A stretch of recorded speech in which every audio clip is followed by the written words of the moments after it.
Hello, everyone. I'm Mike Schuster, the host of the SA Update. As the CEO and managing partner of Schuster Anderson Wealth Advisors, my goal is to keep our clients and our community informed. And this week, we have as our guest our Director of Financial Employee Wellness here at Schuster Anderson Wealth Advisors, Herson Castaneda. Herson, welcome to the podcast. Thanks for having me today. Yeah, thanks. Herson, tell us a little bit about your background. Tell us about yourself and give the viewers your. Yeah. So my name's Herson Castaneda. I was born actually in Los Angeles, California. I've been in Grand Island since grade school, though. So I've been basically a native Grand Island, I like to call myself. Went through GIPS in the school system here. Eventually, obviously, started working here at Schuster Anderson Wealth Advisors. And actually, October is my anniversary month, and I'll be here 4 years this October. Time flies, folks. So this week, the podcast is going to focus on a big topic, and that is cybersecurity. And Herson, in your role here with us at Schuster Anderson, you do a lot of employee education for business retirement plans. Talk a little bit about that and the importance of that in your role here.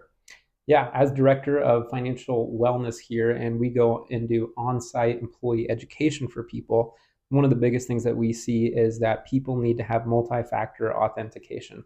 That is that annoying sometimes thing where you have to get the text or you have to get some kind of way to authenticate it. But that truly is one of the best ways to protect all of your financial accounts and things like your 401k accounts online. Yeah, we're really fortunate here recently.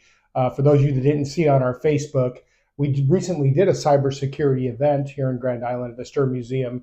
Also wanted to take a moment to thank Stir Museum for allowing us to host the event there. It worked out really well. Herson, talk a little bit about password links and the importance of the links of passwords and whether you should be using special characters, numbers. Talk about that a little bit. Yeah, as we all know nowadays, when you go register for a new login or any kind of username online, now you are required to have different types of characters, so to speak, like you alluded Sure. to, numbers and different kind of pound signs or dollar signs or things like that. So one of the things that we're really seeing now that is vitally important, and one of the questions that we got asked a lot at this event was the length of the password is so important. Hackers can now have their programs where they can find out just through variations of these uh, letters and numbers that they can figure out your password pretty quickly if it is a short one. So a lengthy one, 12 characters and upwards, makes a huge difference in the length of time that it would take to hack and figure out your password. I think one of the important things we learned through this process, and we've attended many seminars at our national convention about it, is to use phrases. And I don't know if you want to talk a little bit about that. Like, for example, I love the Kansas City Chiefs, exclamation point, or something like along those lines. Yeah, no, definitely. A big no-no is to not write your passwords, of course, and put them underneath your keyboard or put them in places or sharing passwords.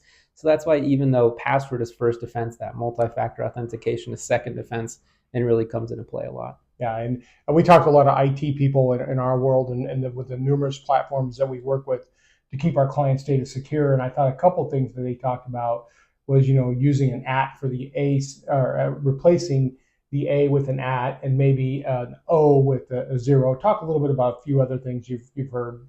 Yeah, at our event, we were gracious and have two of our guests were Tim Victor, owner of Computer Concepts, and then our local police chief, who is Kevin Denny.